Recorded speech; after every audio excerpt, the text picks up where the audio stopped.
Okay. Sorry, man. That's a bit of a cuck one, if you want to call it that. But yeah, as I went online there, we went into load shedding. No, it's fine.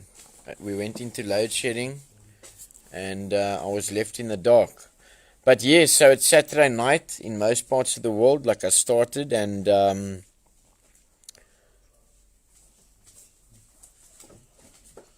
it's probably Saturday night on the whole of planet Earth. And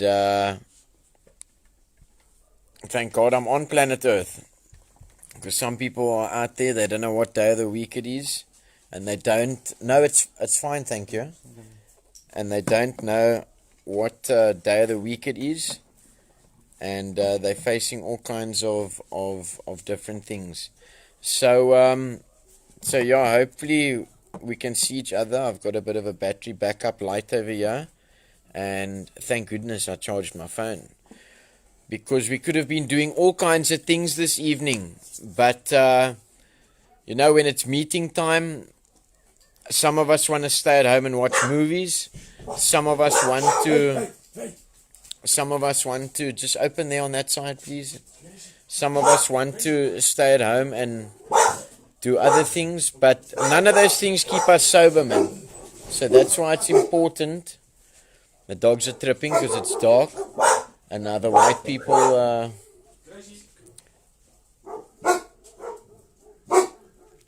look like different people that they don't know.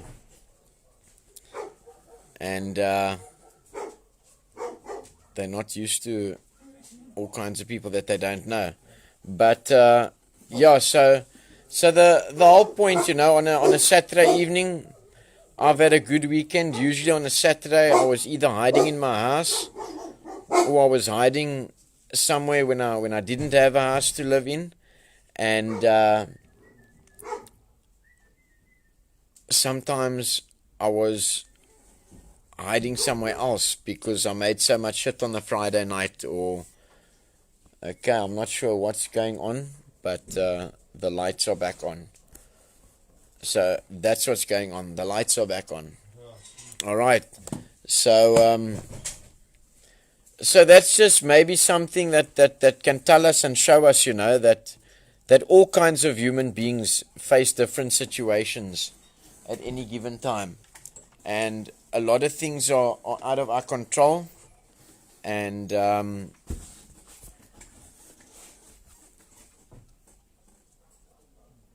sometimes people come into recovery, and for people in recovery, it's a dangerous trait to have. Sorry, I was so... yeah, I would have been scuttling as well, maybe, Lucy. But, yeah, I wasn't... Good evening, all. Lucky to see you guys, or even here on a Saturday night when you could be buying and drinking and making kiosks. Yeah. Is it? Okay, thanks. Okay, so...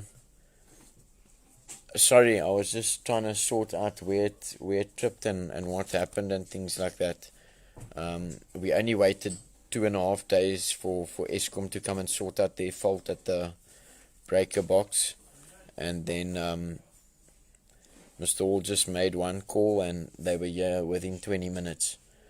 I spent in total 6 hours trying to get through to them because it gets to 23 minutes or 32 minutes or whatever, and I think I'm getting somewhere. And the line gets dropped. So Mr. Hall made a call and they were here within 20 minutes this morning. Okay, so it's a human trait to expect outcomes and to expect sometimes, you know, sometimes people's parents who are addicts and parents of addicts and things like that, almost in a situation they feel hurt and disappointed and things like that, and which you should be hurt and disappointed and those kinds of things. But in a lot of cases with a lot of people is that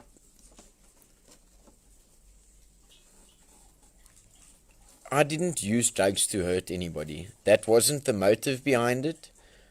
I know that the guys that are here, that also wasn't their motive behind it. And what happens is, yes, Lija, I agree with you. You don't have an ESCOM problem in the UK, huh? And what happens is, even without drug-related situations, it will be, I'll just take maybe Justin, for example, and I will say I've been doing things for him.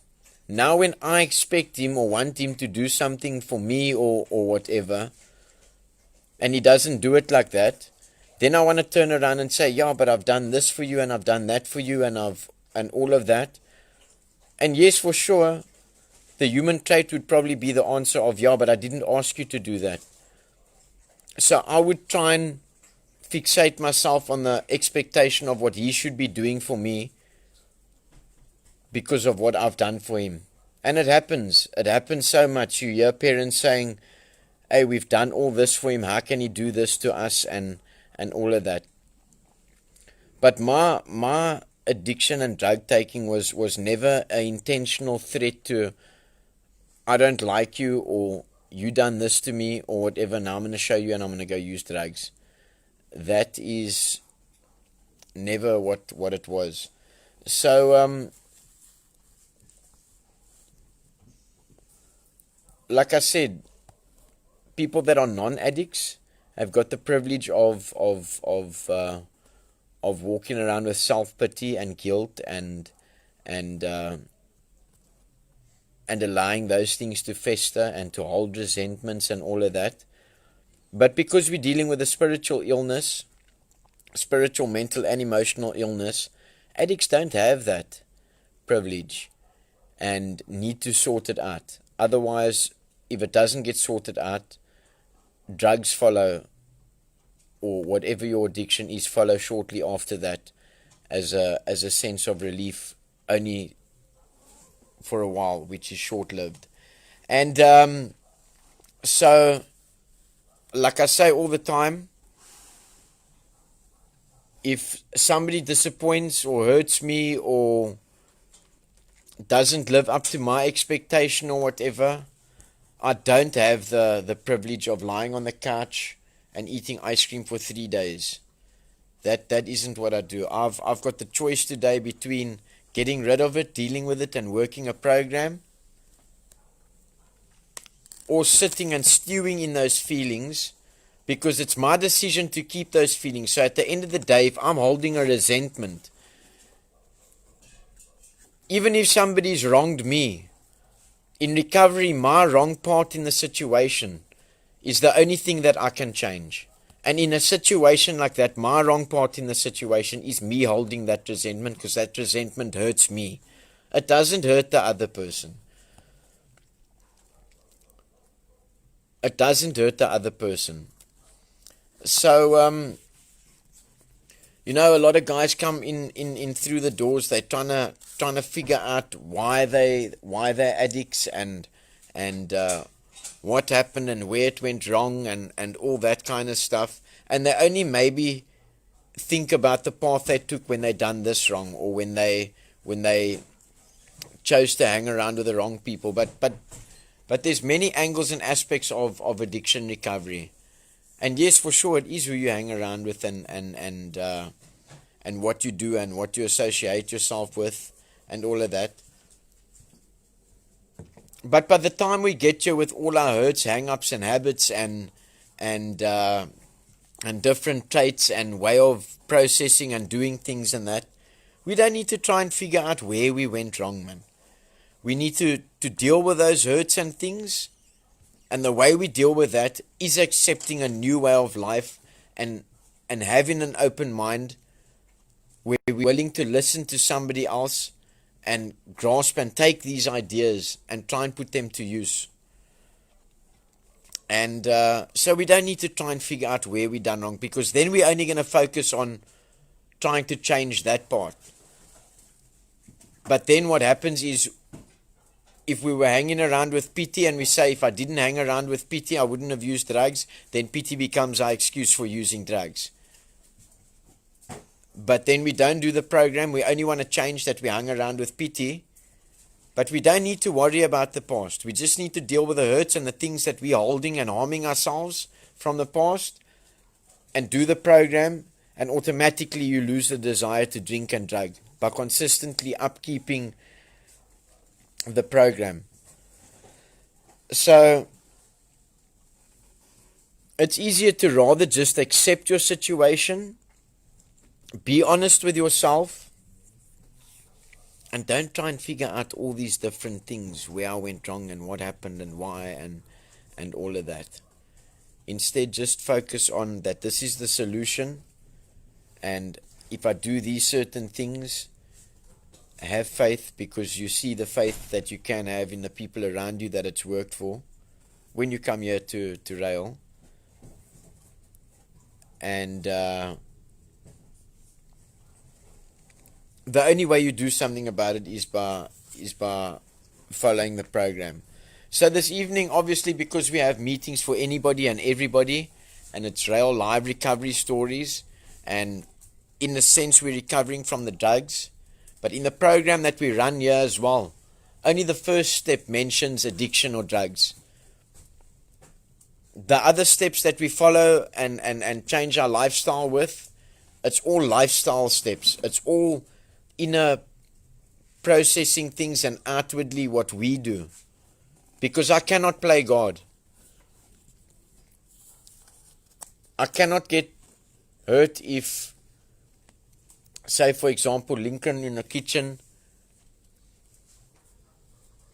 I need to accept that not everybody is me and wouldn't do things the way that I would do it.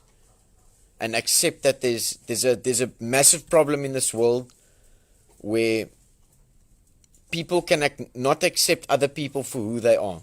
They put an expectation on who they should be, and in their mind that is who the person should be. And it doesn't work like that. And that is possibly something that,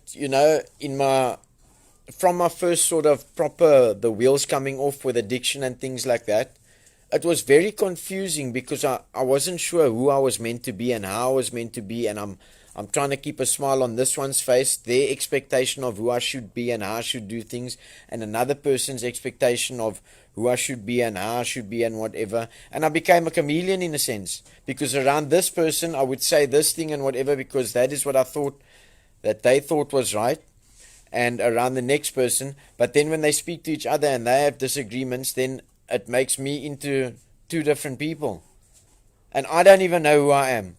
So what this program has done for me, it's made me who I am, made me okay with who I am, and if other people can't accept that, that's their fucking problem.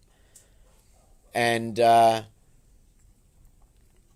crux of it is that this program demands rigorous honesty. And if I'm lying to myself, I'm in a close knit of family here that is going to point it out to me and tell me, listen, you're being dishonest with yourself, man. So there's lots of little things in between and all of that. But I want to say thank you to everybody that has been sharing and all of that. We are in a position where we can sort of help people at a very good rate. Our rate is already a good rate. It's not 80,000 Rand for 21 days. It's very far from it. And in retrospect, you can't put a price tag on a life. And what I can't understand is, and I said it to somebody's parents yesterday, that, we want to believe everything that it says on Google,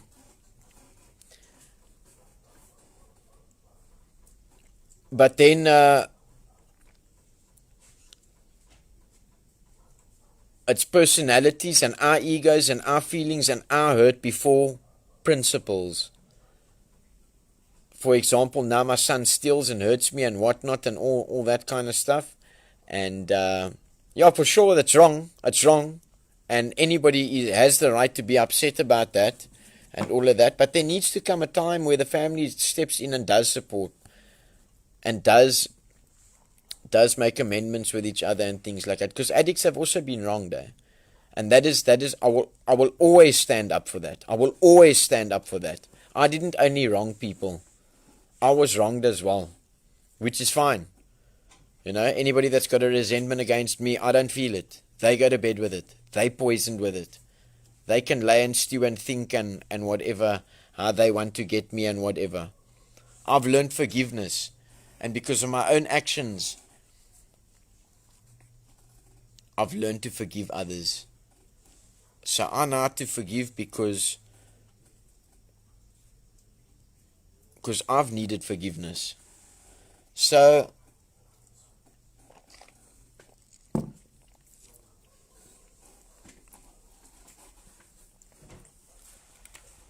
you know, in moving forward in that, like I was saying, that people wanna Google everything and believe it. We're quick to Google something about this or that or whatever and say, no, this is what Google says. But why is it so difficult to believe when you Google that that addiction is an illness? And yes, for sure, there's certain ways that you need to deal with it. Part of sometimes dealing with the illness is throwing the son out of your house that is sitting there not paying rent, walking to your fridge like it's his, doing what he wants to in your house. Sometimes that is part of the medication that addiction needs. And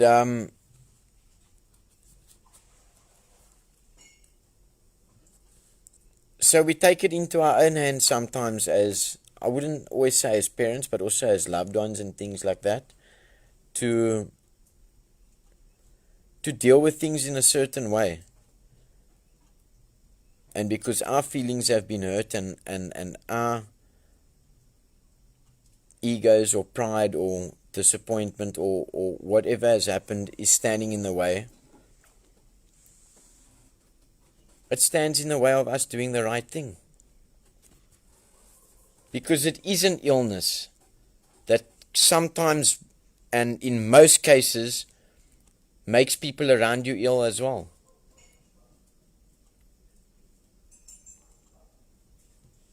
But how would you treat an ill person that had cancer? Would you give them more cancer? Would you keep doing the things that, giving them the things that is giving them the cancer?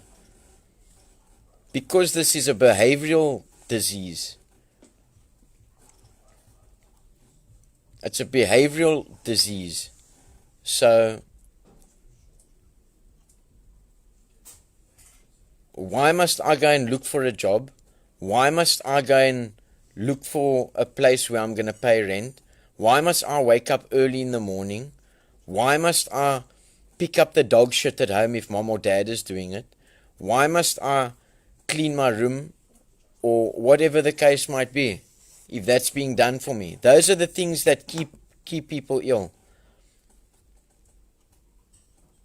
And like I said, sometimes in certain cases the starting process for recovery is throwing the oak out and letting him deal and face with what he needs to. Sometimes that is the medication that is needed.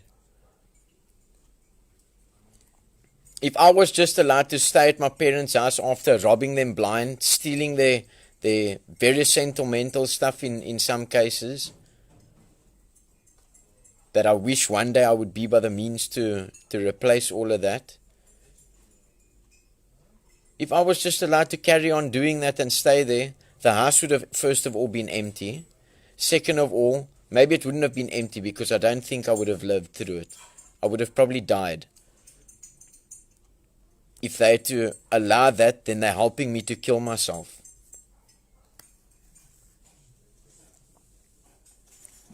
So, addiction is a difficult sort of thing to figure out.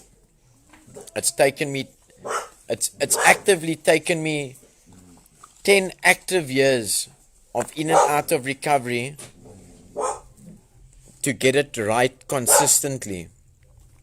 And I say that 10 years because 10 years ago is when my real want for recovery started. Now that's why I say if an addict doesn't want this thing completely, he's not going to find it. And I always say it, that if there's another option for an addict, the ill mind will take that option and justify it to them that they will be okay.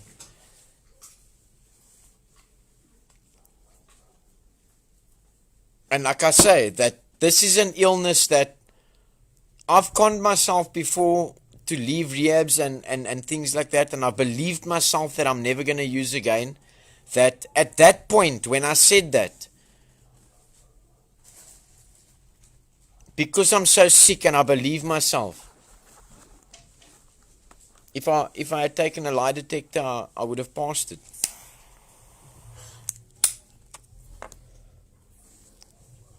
So, I think there's a lot more addicts and people with substance abuse and different addiction abuse sort of problems and things like that than what we know about or than what people speak about.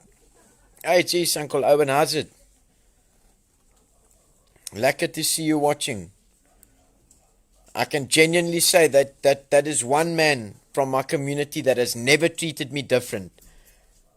Whether I was a baggie, whether I had a job in a car, whether I was what I was doing, that is one man that through the years has never treated me differently.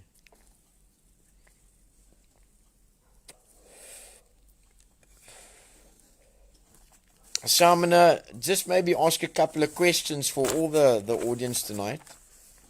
We've had our evening meeting, which takes priority here in the recovery center, which I did say our rates are very decent compared to 80,000 Rand for 21 days, which doesn't work.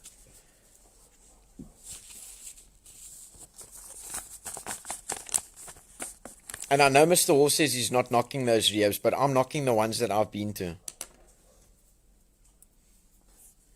I'm knocking the ones that I've been to because I'm not even knocking them. I'm actually just telling the truth. My truth. What is true to me. Because if I'm true to myself, if that had worked for me, maybe it works for other people. Okay, I've never really heard of it working for other people. But maybe it does. But I can't bullshit and say that it's worked for me, man. Like I'm going to possibly get Champax now to try and stop smoking because I've been struggling with it a bit. But I've been making progress. But I can't tell somebody that Champax works to help you stop smoking if I haven't used that myself yet. So like I was saying, addiction doesn't start at the robots. Addiction doesn't start with sleeping in front of shops and corners and all of that. There is so much more addiction going on, and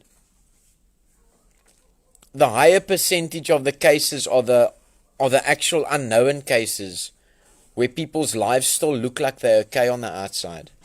Like it did to my parents when I was staying in Joburg.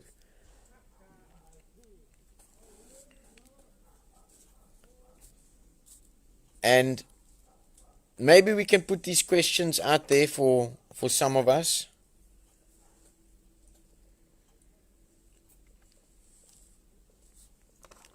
Maybe I can put this out there for some of us, for all of us. But like I say, there's many other things I could have been doing tonight. but I know that I need a recovery meeting for my medication for my illness. And what are our medications? It's the program, it's the devotions, it's all the spiritual principles that we learn to live by, that becomes easier with practice. Because I can tell you now, I struggled for a long time to forgive and forget, and to let go and let God, and to accept certain situations, not only the ones that I'd caused, other situations as well. I struggled with not tweaking and manipulating and doing things to get outcomes that I wanted. No, Gladwin, there's no ways to get all the filth out in 21 days. You might be able to read through the 12 steps in 21 days, but there's no ways that you can learn how to practice them. You can't even do the written work that's required for it in 21 days. So, we've had our evening meeting. It's been a very, very good day on the farm.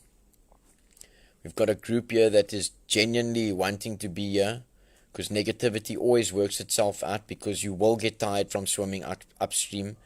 And we've got a strong leadership and a strong current, and we've got good guys here. Good guys like Mr. Horses that didn't only use drugs. There's so much different skills in this place.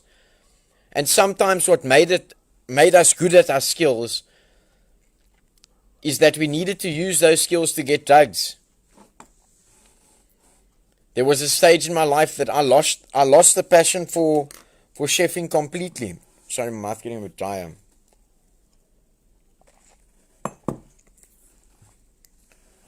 I lost the passion for chefing completely, but I knew that it went from a passion to being a job. And the better I was at that job, the more I could get paid at the end of the month to get my drugs. And drugs became my drive for doing the things that I did.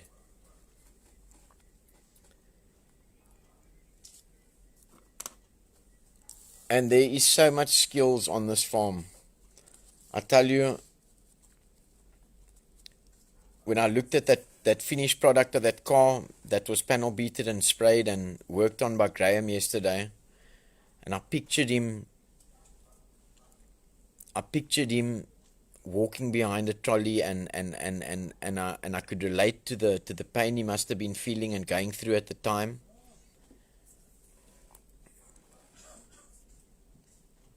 And all I could think of is, geez, how this program works and how good God is.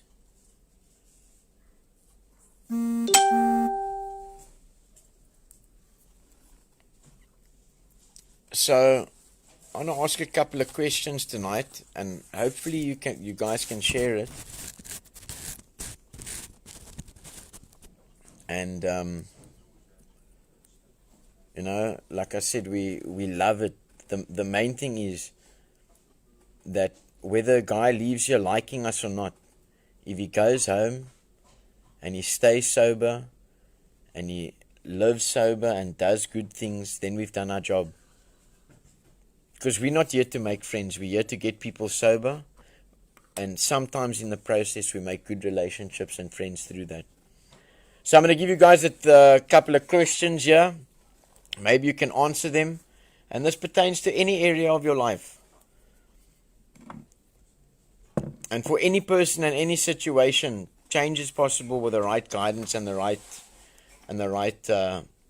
motivation and motives and steps taken forward.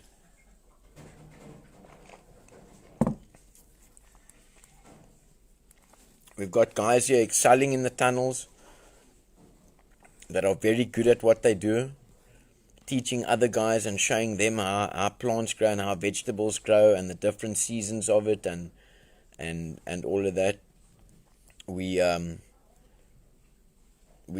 One of our projects now at the moment is aquaponics, also to be self-sustainable and things like that, so that we can produce different veggies and things like that all year round. And you know how amazing it is to sometimes see how, as the plants are growing, that the guys are working with the plants that the guys are growing as well. Guys that get puppies here, because animals and loving animals plays a massive part in recovery. As you see the puppy grow, you see this guy grow as well, taking an interest in something other than drugs and ways and means to get more drugs. Learning to love themselves again. Because most of the oaks, when they get you, they're very angry at themselves.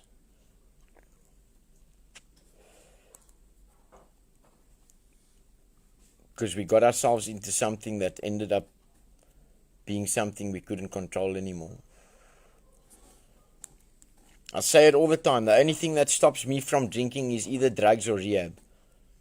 Once I start drinking, the only time I stop drinking is when it escalates to drugs. Then I stop drinking, or if I go to rehab. I become powerless again. And all the old traits come back. That's why we say recovery is like walking up an escalator that's going down. We need to constantly put work in it. Any person that wants to change needs to constantly put that work in it. Because recovery is never owned, it's rented, and rent is due daily. If we want to stay well, we need to take our recovery medication daily. And that's the different things that we do in the program here, with the spiritual principles. And obviously the morals and values with respect and discipline included in that.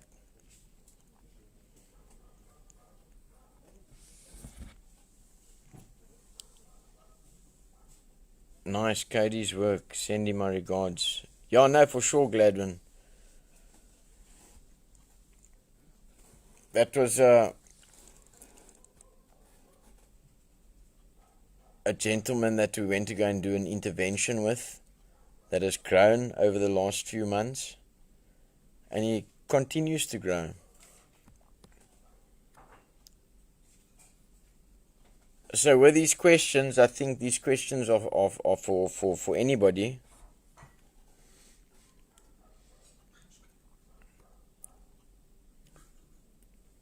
How's it, Clutchy? No, nobody works in the tunnels. Nobody works on the farm, actually, because it's not work. It's program development to rebuild self-esteem and to rebuild people as a human being. Work is what people do to go and make an income. Over here, the only work we do is work on ourselves. And we use different tools to do that to grow. So, this is some of the questions mainly for alcoholics, but where I say drinking, you can put any part in there. It can be a toxic relationship. It can be gambling. It can be porn addiction. It can be shopping. It can be excessive eating. It can be excessive spending.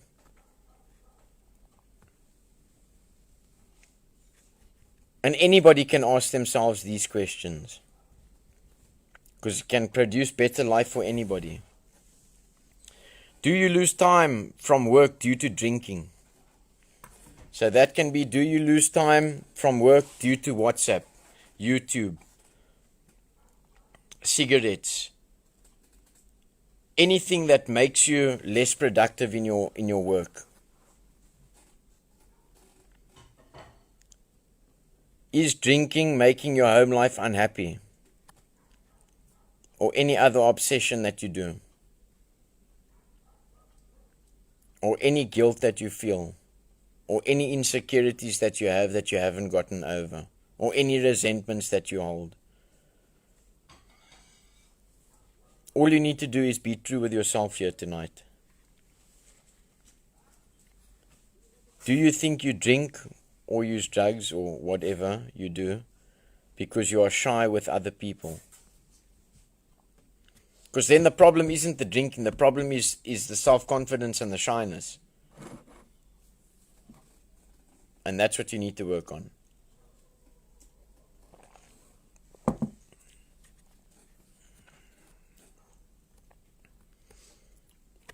Is drinking affecting your reputation? Oof, drinking used to affect my reputation. I turn into a pig when I drink. I get disrespectful. I take nobody else into consideration. And lots of other things. Do a lot of things that I wouldn't do if I was drinking. If I wasn't drinking. Have you ever felt remorse after drinking? Or drugging? Or excessive, out of control gambling? Or using people?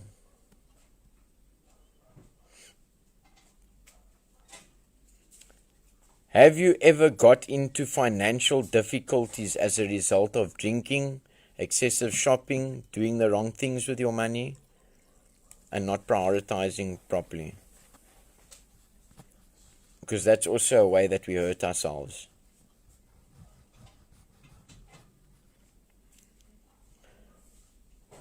Do you turn to lower companions and an inferior environment when drinking or doing the things that aren't almost acceptable to your level or normal moral and valued level of people?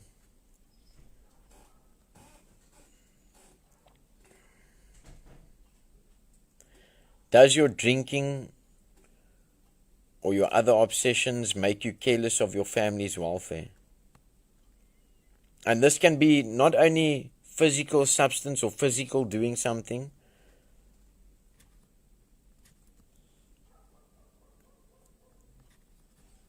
This can be your defects of character as well. For example, if you've got anger issues, does your anger issue make you careless of your welfare or the welfare of your family? Now, I used to know before the program and sometimes without drugs or dry at a certain time, maybe surviving just without drugs, but not really sober, because we call it dry drunk. Then it makes you careless about anybody's welfare.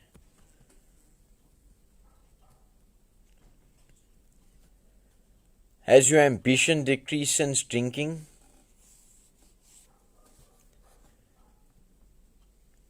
Do you crave a drink or whatever you obsess about at a definite time in the day? Do you want a drink in the next morning? Okay, the one thing that I done successfully when I drank was I didn't suffer from babalas. Because I just stayed drunk. Because if I drank last night, before I went to the bathroom in the morning, I got up out of bed, I went straight to the fridge, and I usually used to turn the cap or loosen the cap the night before so that Mal doesn't hear me opening the beer at 5:30 or 6 o'clock or 7 o'clock, whatever time of the morning. And unlike most people that wake up with a babalas and a headache and tune, they don't want to see booze again. The first thing I used to do is go have a regmaker.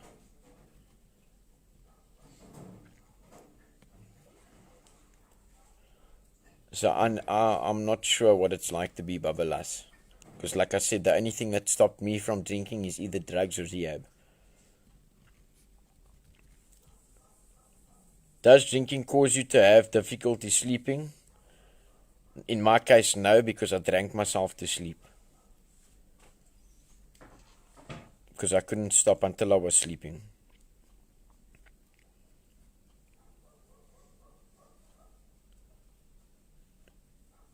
Has your efficiency decreased since drinking? Is drinking jeopardizing your job or business? Do you drink to escape from worries or trouble? Okay, no, I only used to worry where the next drink is coming from when I have a drink. But I didn't worry about anything else though. Do you drink alone? Yes, especially when there was a little bit of dope. Have you ever had a complete loss of memory as a result of drinking? Definitely. I've walked out of people's houses and I had to look. I was not sure which way to go. And then I walk onto the N1 or the closest place that I can see Table Mountain from to see which direction is home. Many other things. And then we want to hide away sometimes this Saturday because we don't know when the Buddha is coming to knock on our door. We don't know what we done last night. Many times when I had a car in earlier bad addiction, when I still had a car, I would jump up in the morning and the first thing I do is run and look out the window to see if the car's alright, because I didn't know how I got home. But today I know how I got home. I got home with God's grace. That is how I got home. That I didn't fall asleep behind the wheel or kill anybody.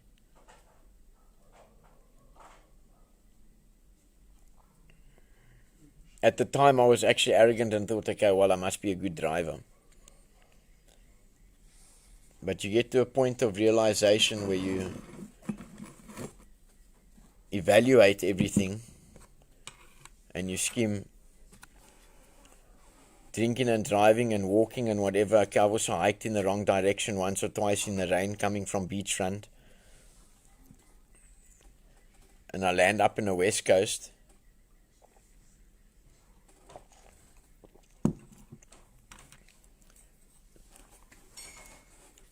But I must admit, there was some fun times. Otherwise, I wouldn't have carried on doing it after I started. There was some fun times. And then it became not so fun anymore.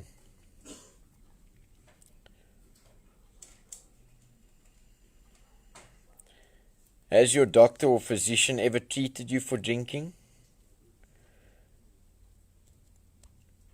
Okay, I got like stomach ulcers and that kind of stuff as a result of drinking. Do you drink to build up your self-confidence? I don't know if some people do that. They walk into a pub sober, or it's that couple of dopa before the draw, so that you can be loosened up or whatever, because you can't go in there comfortable in your own skin. What's up, Richie? I know Richie used to smoke wrestling when he used to get drunk.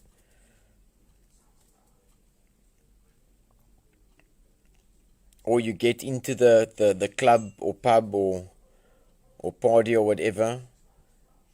I know when I used to get to a club or pub completely sober, then the first thing I go straight to the bar and I have 2 or 3 shooters, and then I would sit with a beer. Because I never drank after the taste or to chill, man. I drank to get gesyp. And once I was gesyp, I never thought I was gesyp.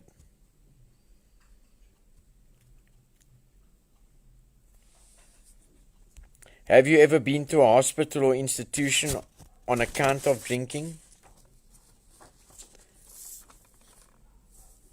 Now that's why I said this is for every person out there this evening. If you answered yes to any of these questions, there is a definite warning that you may be an alcoholic, or like I said, anything that you obsess over. If you have answered yes to 2, the chances are that you are an alcoholic or you have obsessive behaviors. If you had answered yes to 3 or more, you definitely have a substance or obsession problem. Whatever your escape.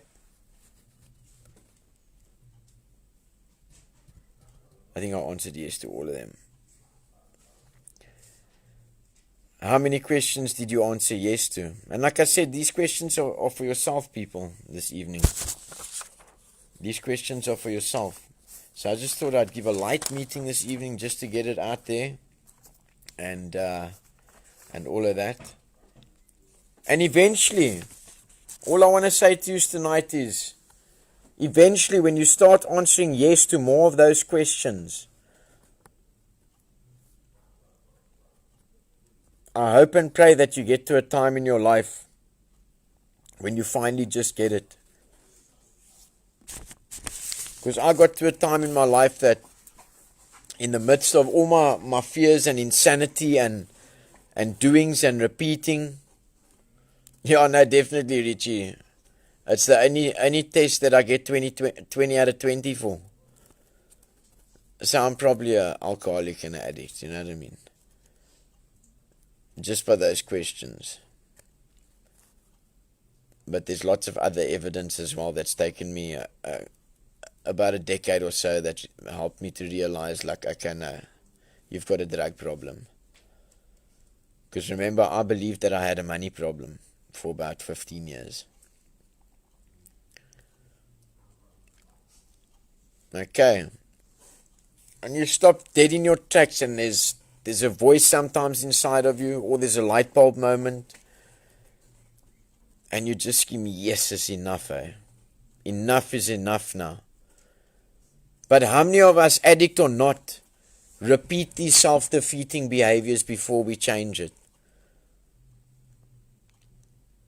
Because like I said, a non-addict can sometimes live and progress and carry on living with the pain and still sort of get outward life right.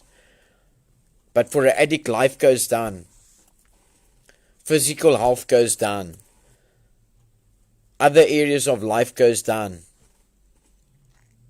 Because the deeper you are at not changing these things that are causing you to live out your obsessions and your drinking and your drugging and things like that.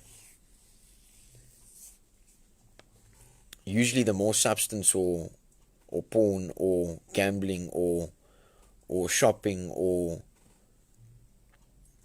whatever it is starts taking over more and more. And even after you say enough, like I said, and we still repeat these behaviors. I used to say enough on a Sunday night, and then promised myself I'm not gonna do any drugs or anything wrong or whatever. And then I saw break into a house on the Monday morning. If I wake up on Monday with no money and I'm unemployed, and I go buy drugs. Because I needed a way out. And if I knew the way out, I would have changed. But I was an ill person, a sick person. I didn't know how to change these things. Enough fighting, struggling, and carrying on eventually happens. And sometimes it's easier for addicts to change than for non-addicts to change because it's life-threatening.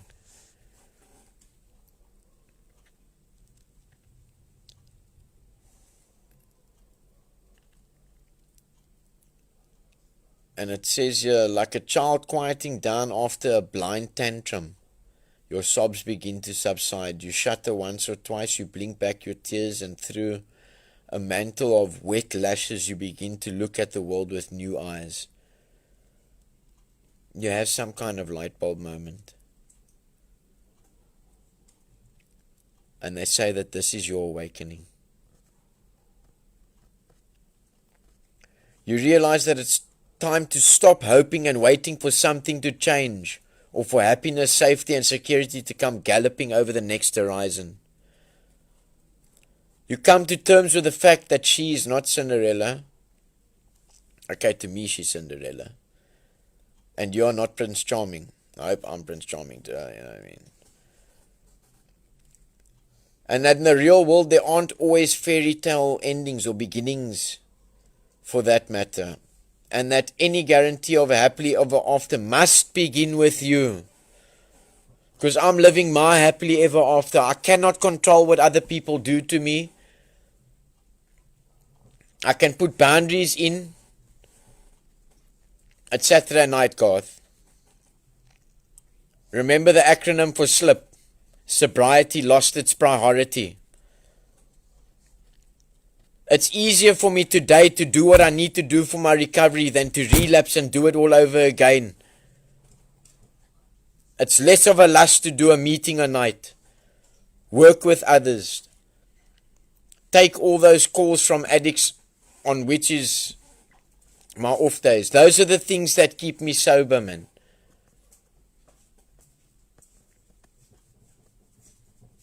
Because why?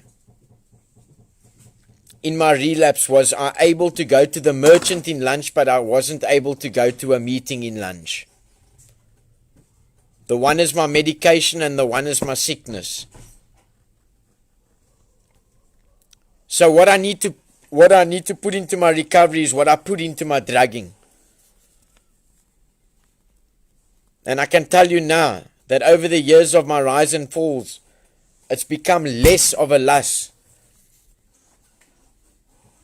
It's been more of a pleasure to keep doing what I need to do. And as I persevere, the rewards come. Some of my rewards have come better and quicker than for people that's worked their whole lives for certain things. That's why I say this program is for anybody that wants to better their lives. And I don't know it all. I've made lots of mistakes that I've had to learn from. But fuck, enough was enough, man. And when oaks come in here and they want these terms and conditions and I must phone on this day and I must get this luxuries and shit like that, then I ask myself, would I have changed without the consequences, without the regulations that Mr. Hall knew best for me and knew that if I was going to get it very easy, that I would have been going back to where I come from. Because he's got 17 years experience or 13 years experience of working with me. It's a part of my terms and conditions coming back to the farm after I had a fall. I came back to the farm 2 years ago. Was no phone calls, no luxuries, no visits for 3 months.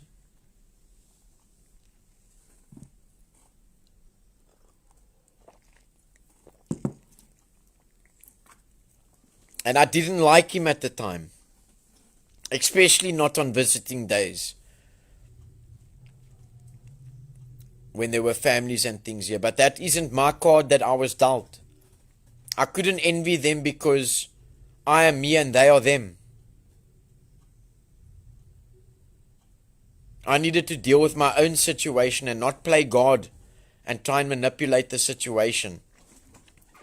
And I didn't like the feelings and things at the time. But I can tell you now that I love the rewards that have come from it. Addicts want to get to Z, but they don't want to go through A, B, C, and D. It says in the text there that we thought we could find an easier, softer way, but the result was nil.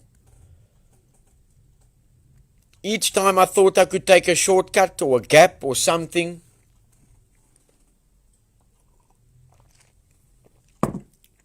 the easier, softer way, I dragged. Sometimes almost to death, and sometimes not.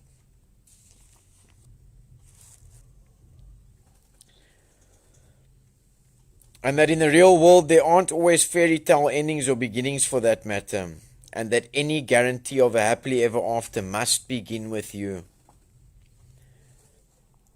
Addiction is so strong and cunning and baffling and manipulating that first of all we believe our own lies whilst we're sick and in denial.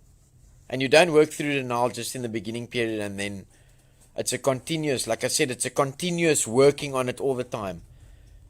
Because denial can strike you 6 months after consistently working a program. It can strike you in a year.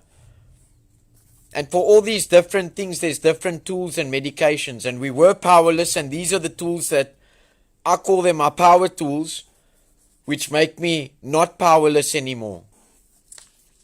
Because if I was still powerless, I would have still been drinking and dragging.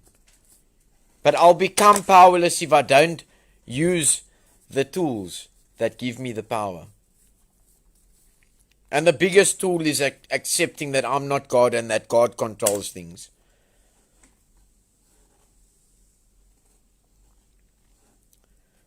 And in the process, a sense of serenity is born out of acceptance.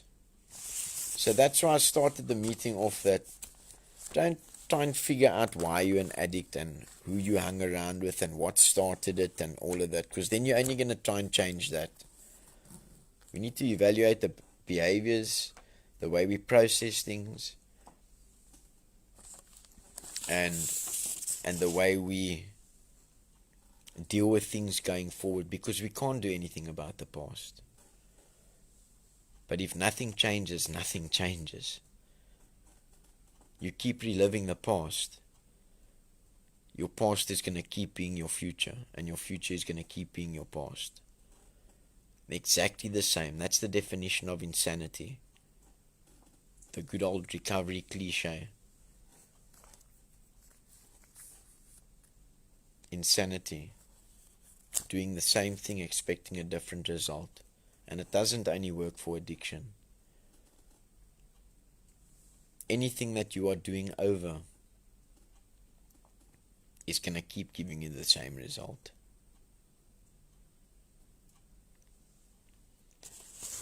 So I'm going to close off with the moth and the cocoon.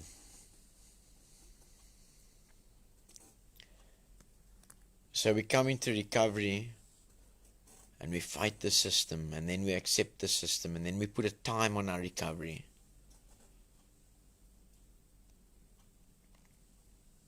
People make lots of mistakes in the beginning in recovery, then they start getting it consistently right. Sometimes they get complacent, and then things start going wrong because we automatically slip into our old ways, because we need to keep on stepping up that escalator that is going down. Keep on taking our recovery medication. And it gets to the point they've got this set amount of time in their mind. And it says here the moth was struggling to come out the cocoon. Then the man snipped the cocoon to help him. In doing so, the moth's wings was not strong enough, and he failed to fly and he died. So I'm going to leave everyone with that this evening. I really appreciate you guys watching and listening and sharing our things. I tell you, it's reaching people there that are willing to learn. It's helping us to remove the stigma.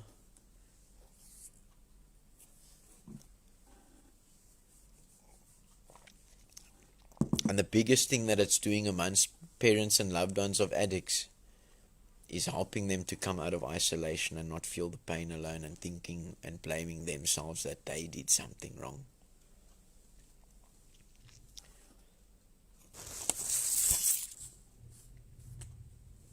Never forget, all we're dealing with is feelings. And it's the way we move forward in dealing with those feelings, learning to deal with them in different ways. The situations that hurt us, the way we hold resentments or do things that cause us guilt. Nothing's going to change if we don't relearn to change those ways of doing things. So thank you all for watching this evening. Everybody is blessed and beautiful here on the farm, like any human being. Lekker Dad, love you lots. Good night. And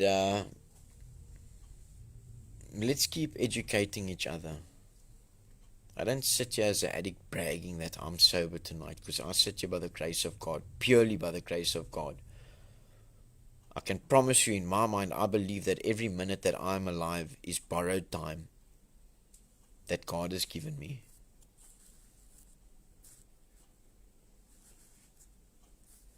So that is where I get my power and strength from. Call me a Bible basher. It's better than calling me a heroin addict huisbreking wit gemors. But addiction works in a way of, we need God's power, and addiction works in the way of, have you ever tried using willpower when you have diarrhea? So lekker, everybody. Enjoy your evening. I ask you to please share. We got one or two small technical problems with our social media and Eskom and all of that. It was quite lekker going into the darkness for a couple of minutes there. Thanks, Auntie Connie. And that's why I say that I was in a bad way, and if I can recover, so can you. Thank you all.